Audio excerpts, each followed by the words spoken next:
Hey, what's up everybody and welcome back to News Dose. So over the last couple years, Xbox Game Pass has grown quite significantly in terms of popularity, but one question kind of remains with this service for a lot of fans out there, and that is it actually worth it for developers to put their games in Xbox Game Pass?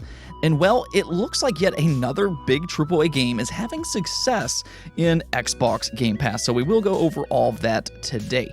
Plus, we will be talking about the Nintendo Switch OLED today, as impressions are starting to make their way out online, and well, if you're looking forward to the Switch OLED, it's sounding pretty good. So we will go over all of that as well, plus plenty more per usual. In fact, let's go and get started off today with the Xbox-developed game Grounded. This game was in fact developed by Obsidian Entertainment, one of their newly acquired studios, and this one has been out for a little while now. It is an early access game, but it's quite a bit different than what you would maybe come to expect when it comes to an Obsidian Entertainment style of game. Typically, they work on RPG style of games such as Pillars of Eternity. They've worked on KOTOR in the past. They've worked on Outer Worlds, Fallout New Vegas, and yeah, they're just this really successful RPG studio, and yeah, Grounded is a little bit different being a survival game.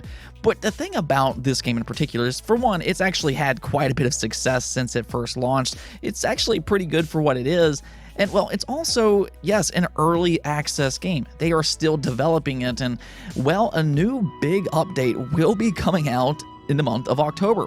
Yes, the Hot and Hazy update will officially release on October 20th, with early testing happening actually right now on October 6th. Now, this update is pretty massive as well. It includes new biomes, it includes new landmark locations, new creatures, and most importantly, and this is the one I think is going to really excite fans out there, it is bringing a big RPG element to the game.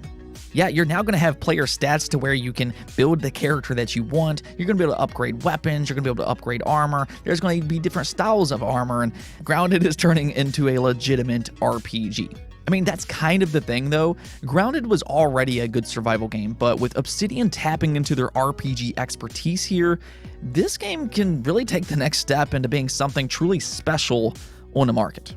Again, the update will fully release on October 20th. Next up, let's talk about the return of a big franchise that Ubisoft just announced yesterday, and that would be for Ghost Recon. I mean, Ghost Recon is a popular franchise, and there's going to be a lot of excitement with that next Ghost Recon game, or at least you would think. But, well, that's not actually the case because, well, Ghost Recon Frontline was indeed announced, which on the surface, that sounds exciting, but, well, it's actually yet another Battle Royale game. And that's not particularly what fans maybe expected or really even wanted. Yeah, if you take a look at the announcement trailer for Ghost Recon Frontline, you're going to notice real quick that fans are not happy about this game at all. As of this recording, 77% of all of the votes are thumbs down for Ghost Recon Frontline, and it just kind of seems like Ubisoft is once again following a trend. This is them trying to chase the success of Battle Royale style of games, more or less. They've already tried to do some Battle Royale games themselves, such as Hyperscape, but so far they haven't really had that success yet, but now they're going to try it with one of their bigger franchises being Ghost Recon. And I guess we'll just kind of see how this plays out for them and everything. I mean, right now, fans are definitely not happy, but it might change once you start to get this into players' hands. They are trying to make this a little bit more tactical than your average Battle Royale game. But truthfully, I'm not really a fan of these big publishers trying to chase this Battle Royale trend either. And I've kind of said this in the past, but for every successful Battle Royale game that you've had, which, you know, there are a few. You got Apex Legends, you got Warzone, you got Fortnite and PUBG, but for every success story, there's also a lot of failures as well. It's just a really crowded market, but because there's such a high ceiling on these games, yeah, these publishers are really pushing hard to make that next big Battle Royale game. Unfortunately, though, it just seems like a lot of these games end up being cash grabs and they lack on innovation. Meanwhile, though, we do have Halo Infinite coming up this holiday, which is looking really good, and this is exactly why I said just last week that not every game needs to be a Battle Royale. And I think fans' reactions with Ghost Recon Frontline, as well as the positive reactions with Halo Infinite, kind of proves that. Maybe focus a little bit more on making innovative and fun gameplay rather than just chasing a trend such as Battle Royales.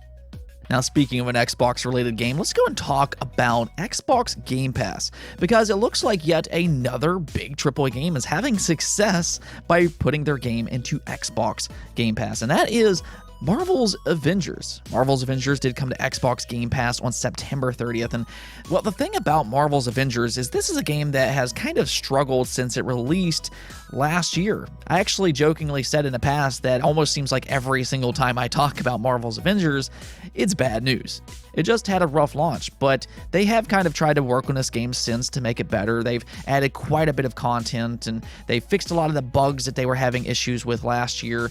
And well, now that they put it into Xbox Game Pass, well, interestingly enough, it's seen a big boost over on Xbox, and this is really important for a game like this.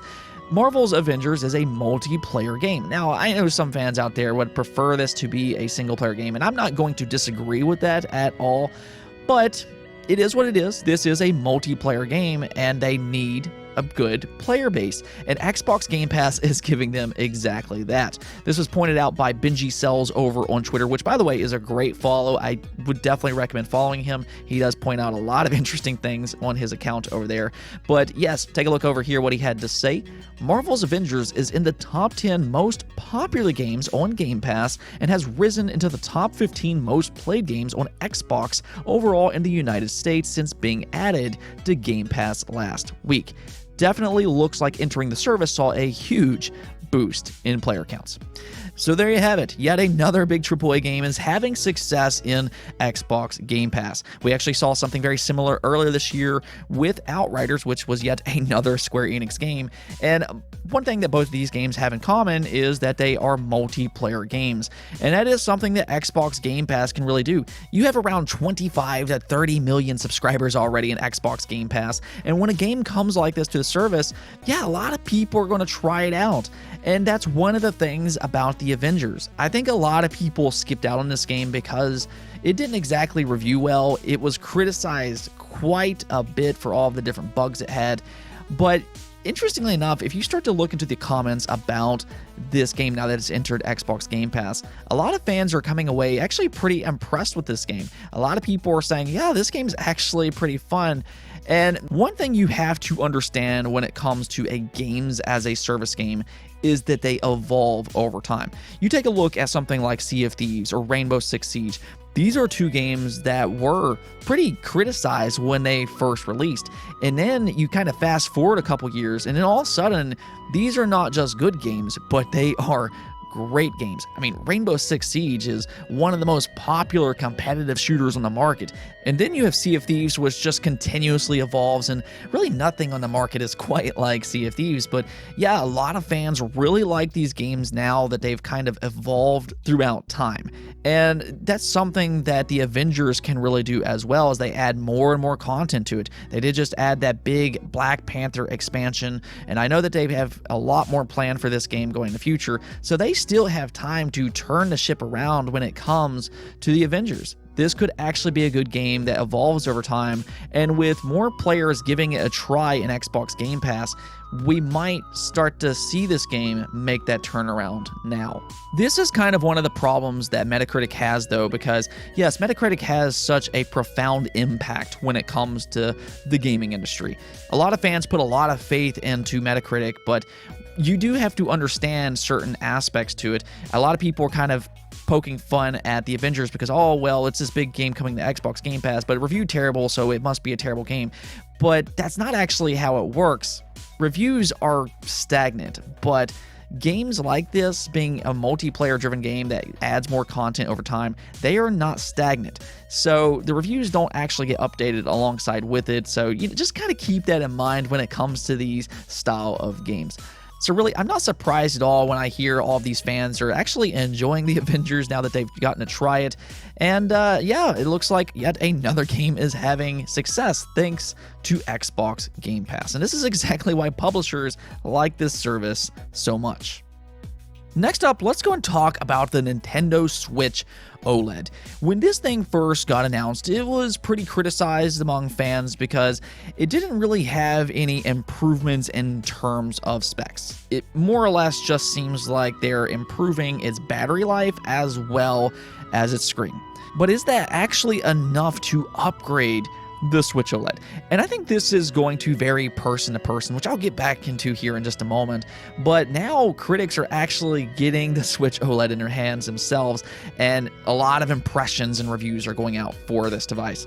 And almost every review I've seen on this device is praising just how much of an improvement that Switch OLED screen really is. Just looking at a few different reviews here, you have Digital Foundry, which said, "This model feels like the premium version of the Switch that I've always wanted." While Video Game Chronicles says it's a striking upgrade for handheld players. And then IGN, they said, "After playing with it for a week, I found that the Nintendo Switch OLED model's brighter, more vibrant, and slightly larger screen has made me want to take it out of docked mode much more often." So yes, that OLED screen really does make a difference. I don't think that this is really all that surprising, as I've pretty consistently said on this channel.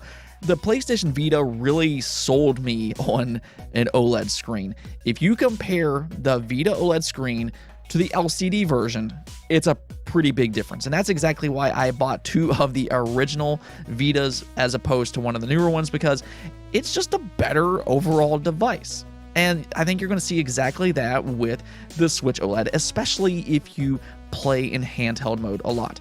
We're also seeing a lot of comparisons between that standard Switch versus the Switch OLED. And yeah, even from photos, you can definitely tell there is a big improvement between the two. The Switch OLED just looks much better, and that's going to be even better when you're holding it in your own hands.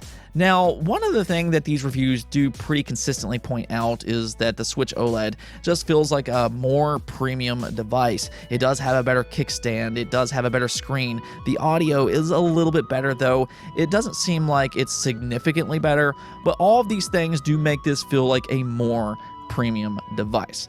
Now, the big question, though, is it actually worth an upgrade? And based off the reviews that I've seen, it's not absolutely a must-have upgrade, but yes, if you are a handheld player, you might want to look into it because you're going to get a much better screen here, and it does make a difference. That's kind of where it's going to vary person to person, because obviously this is not going to see any kind of improvements on the dock. If you play your Switch games on TV, the Switch OLED really offers next to nothing for TV players. I myself, though, am pretty excited about this one. I do play my games in handheld mode, so I'm really excited about this, and I might give my impressions a little bit later on and let you all know what my thoughts personally are on this device. Now, before I go, we do need to talk about one more thing, being the GTA Remastered Trilogy. So this is quickly becoming the worst kept secret in gaming, as more and more leaks have come out before this game has actually officially been announced. But yeah, I'm pretty sure this one is indeed actually happening.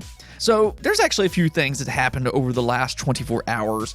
One is a data mine of the new Rockstar launcher, which has several references for the GTA Remastered Trilogy. You can actually see here Grand Theft Auto Vice City Unreal, Grand Theft Auto 3 Unreal, as well as Grand Theft Auto San Andreas Unreal all pops up in the Rockstar Games launcher, which is really interesting for a couple of reasons. One, it seemingly confirms that these games are indeed happening, just as the rumors suggest, but also it does appear that this will be using Unreal Engine. Now, I'm going to go ahead and assume that's Unreal Engine 4, but it does bring up the question, is this actually going to be a pretty substantial update for these games, or is this just going to be a basic remaster?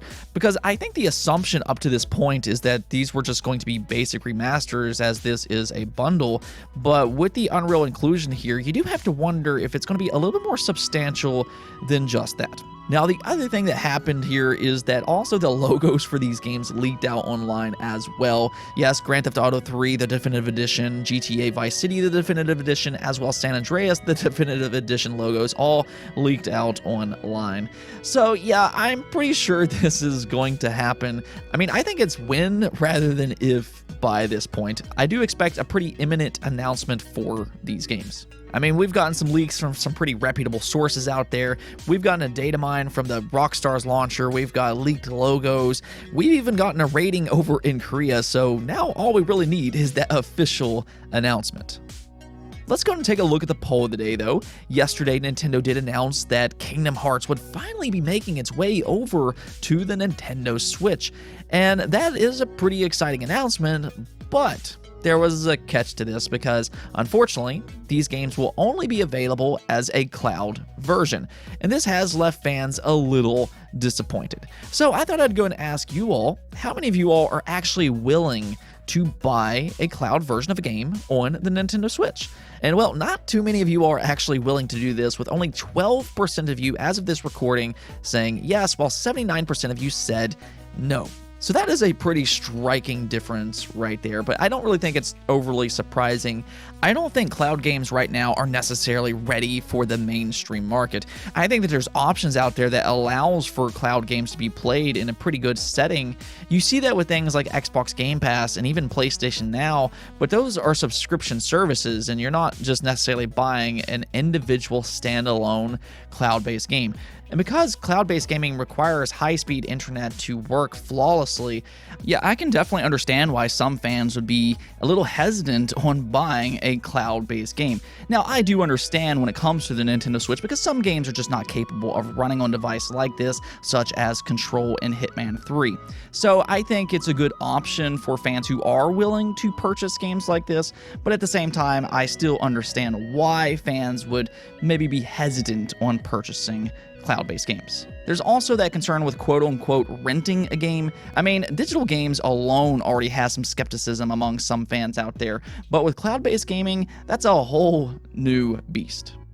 Anyways, though, that's it for this episode, but if you liked the video, don't forget the bell notification and subscribe button for more content just like this. Also, if you'd like to support the channel through Patreon, thank you for making this content possible.